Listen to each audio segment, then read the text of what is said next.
I am proud to announce the investment on the part of the Commonwealth of Pennsylvania, the citizens, all of them, all across Pennsylvania, of $3 million in this project.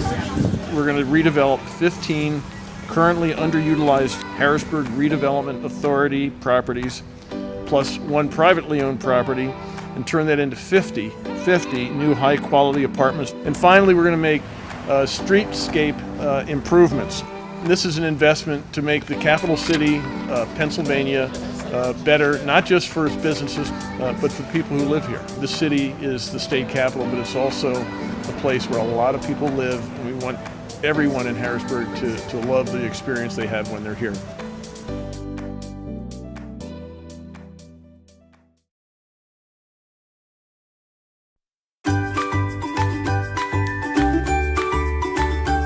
We chose to invest in Duck Donuts because we were just true fans of the product. We knew that it was something special because every time we were there in the Outer Banks, our boys wanted to get a dozen donuts. I looked at the industry, and what you realize very quickly is that the donut industry hadn't been disrupted in forever, really. And then this product comes along that's made to order donuts. Franchising company supports us with a lot of the marketing, a lot of the structures, the operational pieces that are critical to running our business and need to be consistent, but there's also supporting us in flexibility with doing things that are local, some local focus that is supported by, again, a marketing team and operations team that really are there to provide the structure, provide the support, provide consistency, but also allow some flexibility. The franchising company supports us. They take my calls whenever I need them. Someone answers. If they can't answer, they're calling you back. We've FaceTimed them, early in the morning when the donut, machine is stuck and we're early on. And even though it's growing into a large company, it's got a very small feel. So corporate to us, they're always accessible, approachable. We can talk with them with just about anything. The support there has been fantastic, particularly in the marketing side. The franchise company has been very supportive from the beginning, from picking locations to the actual opening of the store. They held our hands throughout the whole entire process.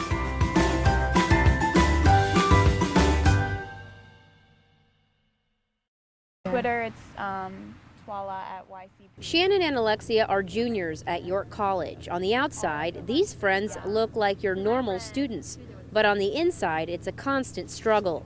For Shannon, it's depression. For Alexia, depression and an eating disorder. When you're in that state of mind and when you're just in the midst of all that darkness, you feel so very alone. Finally, like Shannon, getting help for both, doing much more successfully with ending the self-injury than the eating disorders, but every day is a new day, and I try to keep that in mind. The two girls were in high school dealing with a lot. That's when they got help. Scars aren't always visible, and a lot of it is emotional scarring too. So it's shocking how widespread these issues are, and it's scary, and it definitely is a call to action. These two friends answered that call. Last fall, they started the To Write Love on Her Arms student chapter at York College.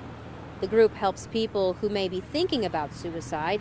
They're not counselors, but they have a very long list of resources. And this group on campus is so great because we're saying hey, you're not alone. Look, there's all of us here. We all care. We all love you. You're important to us. Recovering from their own pain, Shannon and Alexia now hope you let To Write Love on Her Arms help ease yours.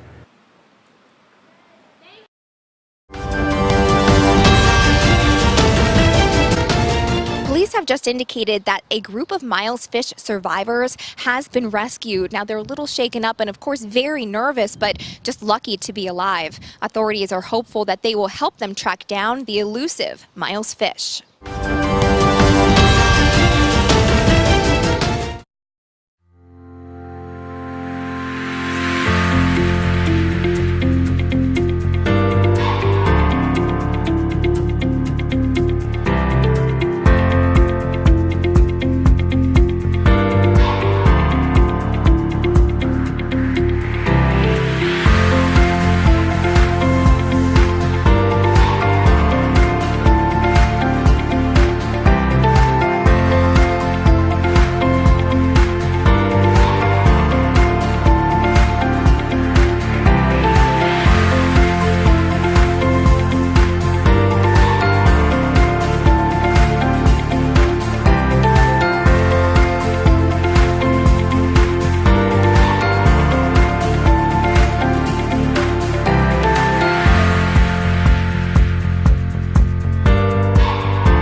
One of my favorite questions in kindergarten is say, what do you get from McDonald's from a beef cow?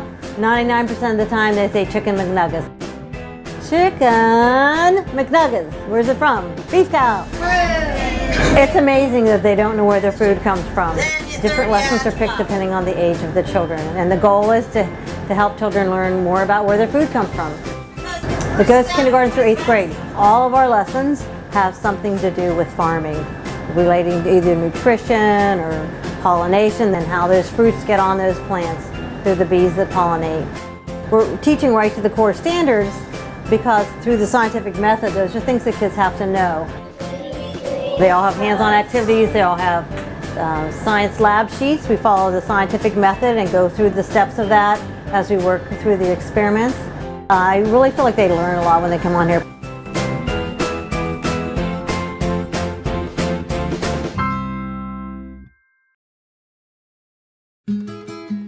Welcome. This is the National Civil War Museum in Harrisburg, Pennsylvania. The museum is very unique. It's really the only museum in the country that strives to tell both sides of the American Civil War in a complete presentation. All of the different subjects and topic matter that you might want to study related to the war are all here. We talk about the cause of the war. We talk about the beginning of the war, the making of the armies here. We talk about all the major campaigns and battles here.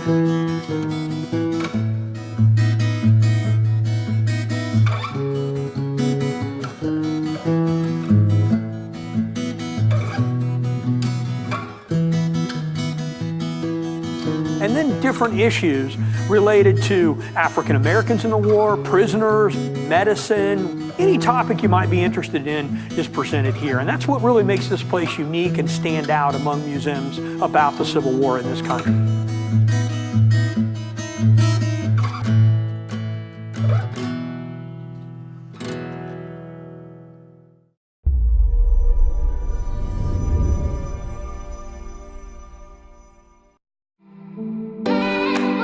It feels like home.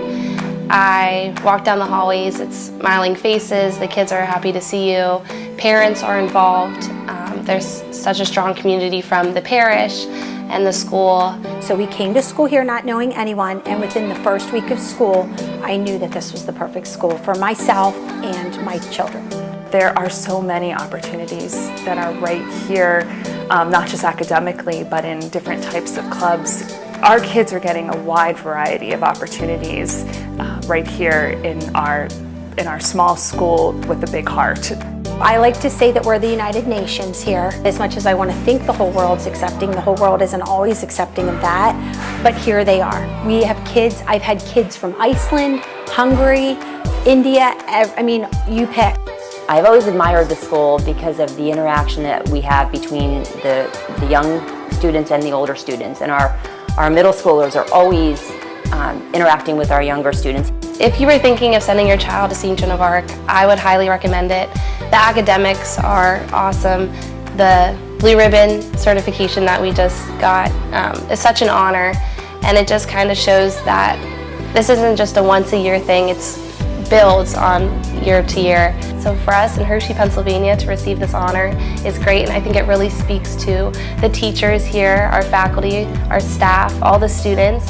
I started as a parent, now I'm a teacher here, I have a different perspective on it, but I started as a mom, and that's what is important for me to tell people that are coming here.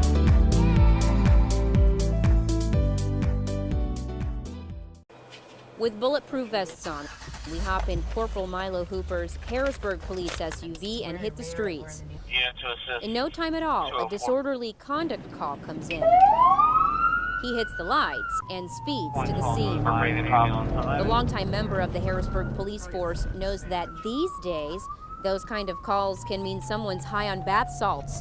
The call turns out to be nothing, but it reminds Hooper of a bath salt encounter from not too long ago. Went out there, the guy was kind of amped up, out of control. The CERT team ended up responding. He just kept walking back and forth, pacing back and forth in the attic, only like a 20 or 30 foot area. And the whole time, for 3 to 4 hours, he just was hooked and he couldn't get off of it. And what he wanted to do was suicide by police. Special training is what's taught Harrisburg officers how to spot a bath salt user and what to do. It's pretty much the same signs as someone high on PCP. They're agitated. They seem agitated, like very amped up. And ready to strike, even at police officers. You really want me to come out, don't you? All they want to do is get high, but they're not aware of how this is affecting them and their surroundings. 713 glass. When these officers come up to you and tell you about their stories about people high on bath salts, what's your reaction to all that? Well, it's just like any story when an officer tells you any experience they have. Your first reaction is to start to evaluate what you're hearing and to use it to your own experiences and try to learn from anything they have done or haven't done. Ads selling bath salts in the local paper make it tougher for police. Even though the synthetic drug is banned in Pennsylvania, people have found ways to create loopholes and sell them by changing the formula. All right, 10-4. On these streets, officers rely on their training and recent increased experiences, hoping each bath salt encounter will be their last. Thank you.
It looks pretty bad, though. It looks pretty bad. Dispatched here today about 2:45 this afternoon, 200 block of Walnut Street for a structure fire. First thing I thought of was the whole block was going up. Working fire, it actually involved 4 homes. These houses are pretty well connected. 3 which are vacant, 1 which is occupied. Firefighters actually got their attention and they were able to leave the home on their own. For like the last 30 minutes, they've been pulling in more and more fire trucks. They tell me it's a 3-alarm fire. And that's mainly for manpower to help put the fire out. Saw more firefighters and smelled it a lot stronger. It's a very hot day here today. There was a lot of smoke. We're trying to rehab people, get them out, get them rehydrated, let them cool down. 3 minor injuries reported now to firefighters.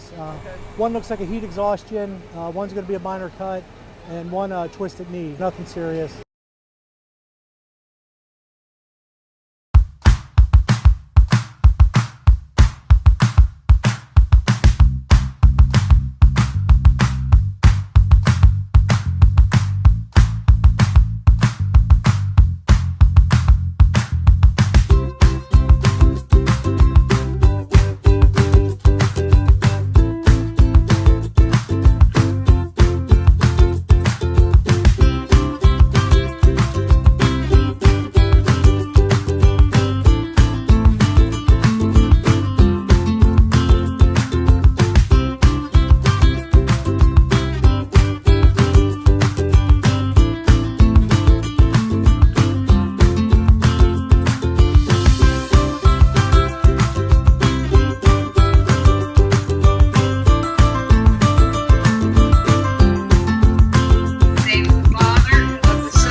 GABE's ChemoDoc program is an educational resource program for kids going through cancer treatment. It's a comfort item that they can have to learn about what's going on with their procedures and things that they're in treatment. Medical play therapy is a way that we can play with kids to teach them about medical procedures, learn about their hospital environment. We can use real or toy equipment to do that. And it's a way for them to express themselves in a non-threatening way, a safe environment to learn about what's going on with their treatment. And it's a way for a child life specialist to be able to assess how they're doing and coping with their treatment and going through the hospital. The chemoducts are used in medical play. He has a removable port on his chest, so this can actually come off. And if you can, it's hard to kind of see, but there's a little bit of a bump right here. That's to represent a port. So that's what patients can relate to. If they have a port as well, it would feel similar. And then when a port is accessed, it has a needle that goes in here and a bandage over the top. So kids can actually access their port by doing that. And then nurses typically put a syringe in here, and the kids can actually connect an empty syringe if they want. Sometimes we actually use liquid as well if they're interested in doing that, and then you can just kind of practice pushing the syringe through like they would with their medicine, like the nurses would, and then they can disconnect. I think ChemoDoc is really unique because I haven't found another resource that is just like this one and specific to oncology patients. So I think it's really important for them to have something that's just like them. And it's a very comprehensive program with the booklets and the CD and everything that comes with it, so the kids have like a whole set to get them started when they're first diagnosed. I think it's really cool to see kids kind of make it their own. They come with the bandana and no hair, so when kids start to lose their hair, I've often seen them take the bandana off and then they can relate to the duck that way too, or there's a bandana included in the program, so they can wear the bandana and match their duck. So I think it's really unique that they can relate to them that way. I primarily use them with preschoolers because their imagination is pretty big. So, and to be able to do medical play with the duck and a 5-year-old is pretty special because they get to kind of play out all of their fears or all of their understanding of what's going on.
Every year the need for scholarships continues to increase, and although we're raising more funds every year for scholarships, the needs continue to increase, and the number of families who come to us from other school districts seeking a better education for their families, for their students, they just continue to increase. Thank you. People should give what they can comfortably.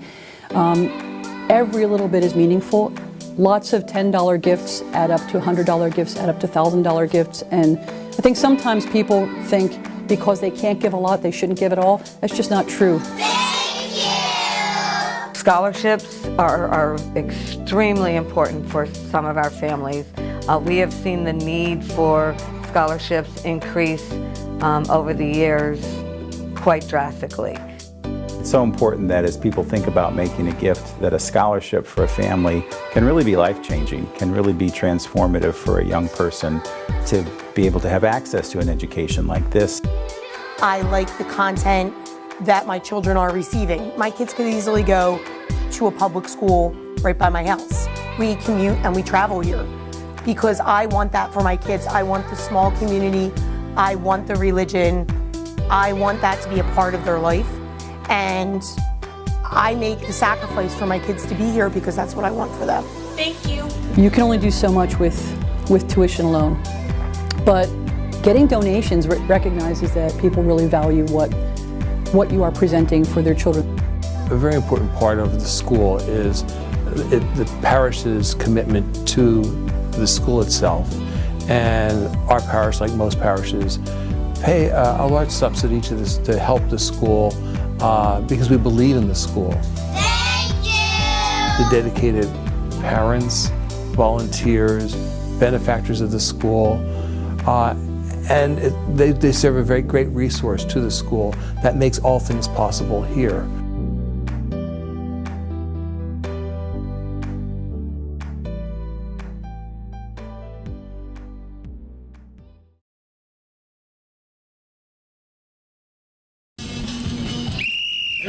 The conditions are right for a very fast race today. A course like this, it just separates the men from the boys. There's not many sports where you can be out here this close to racers. You can stand here, you can cheer the racers on. The first person who came up around was Rite Aid, so I just picked Rite Aid.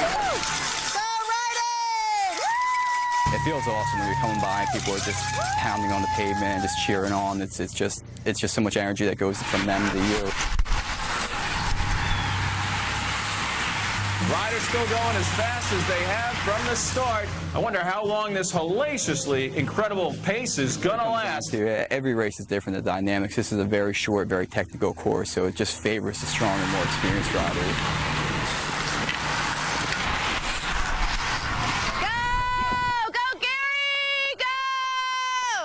You see your significant other 30 times, 20 times, however many laps you are. It's a big support, and it's a big family. Cycling itself is a family. Yeah, we cheered for Daddy, didn't we?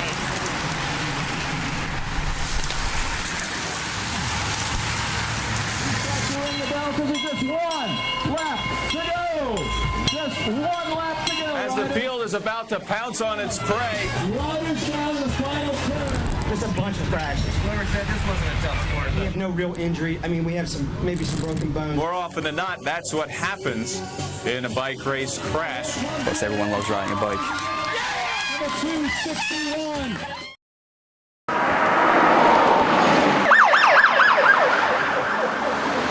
Traffic is a nightmare. That's why many DC commuters save time and gas by riding their bike to Penn Station. Mike McCracken used to be one of them until yesterday. All that was left was the lock and the rear wheel. So that means that they had to break the frame of the bike to steal it. The recent ripoff makes 4 in just 8 months, and he's not alone. Bike thieves, they're the worst. Unless you have multiple locks, like I do. I have 3 that I attached to my bicycle. It'll be gone. Had the front tire taken off once. Okay, so you could be saying to yourself, the image of all these bikes doesn't necessarily match our story of bikes being stolen outside the station, but it doesn't take too long to find evidence of a theft. Check this out. This chain lock cut right in half. How's that for proof? But Amtrak told us the bike rack is on city property. City police have no record of bike thefts, just simple larcenies. And we couldn't even get an answer as to who's watching on the other side of all these cameras. Bike lockers are inexpensive. They can be placed anywhere in the weather, inside, outside. All Amtrak could tell us on that front is that their budget is tight. As for McCracken, he says he can't afford to lose another $900. He says his next bike will be a cheap one until someone comes up with a better and safer solution. At Penn Station, Delia Gonsalves, ABC 2 News.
awesome selection, my friend. If you want to just look around and look at everything first. We are having the Holiday Christmas Santa's Workshop for the Caring Cupboard, and it provides the opportunity for the children that are served by the Caring Cupboard and the school district to come and get gifts for their adult family members. So you head back and start wrapping. Robin's right there with you. It's an opportunity for them to come and select some gifts for their families and enjoy wrapping them, making their gift tags.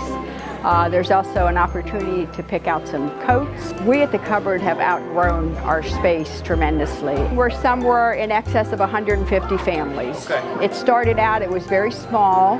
Click Lewis was kind enough to step in, I think this is the 3rd year, and offer to do this event for the children, and it's supported by the community. It humbles us every single year, yeah, to see the volunteer turnout, to see the families, and just really it's as joyful to see the children do the giving as it is for us to have the volunteers here as well.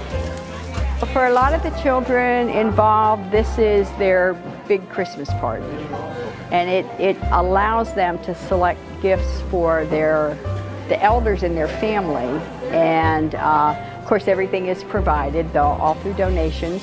And it's kind of fun to watch the kids pick out what they want. A lot of the employees have the opportunity to contribute in whatever fashion that they want to, and there actually are some here volunteering today, and their family members.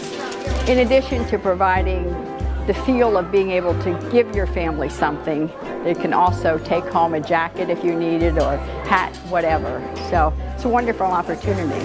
Click Lewis tries to be part of the community, and we completely support and understand that we wouldn't be what we are without the people that live in the community.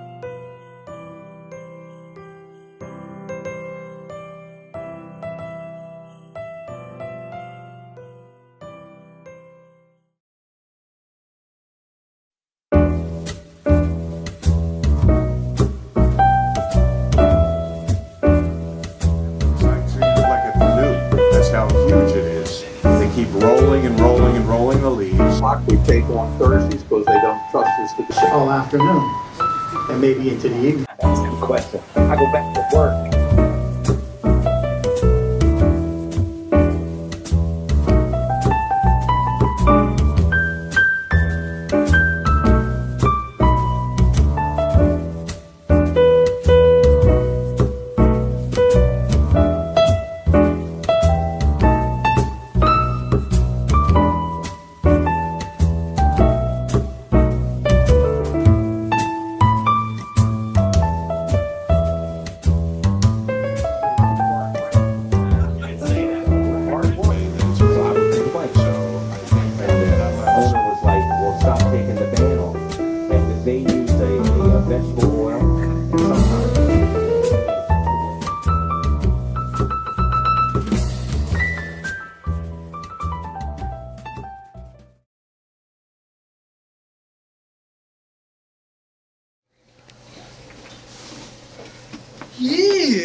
He might not be the clearest speaker, and he might not be the fastest worker, but this boy was created in the image of God, and he has value because of who made him and who he is.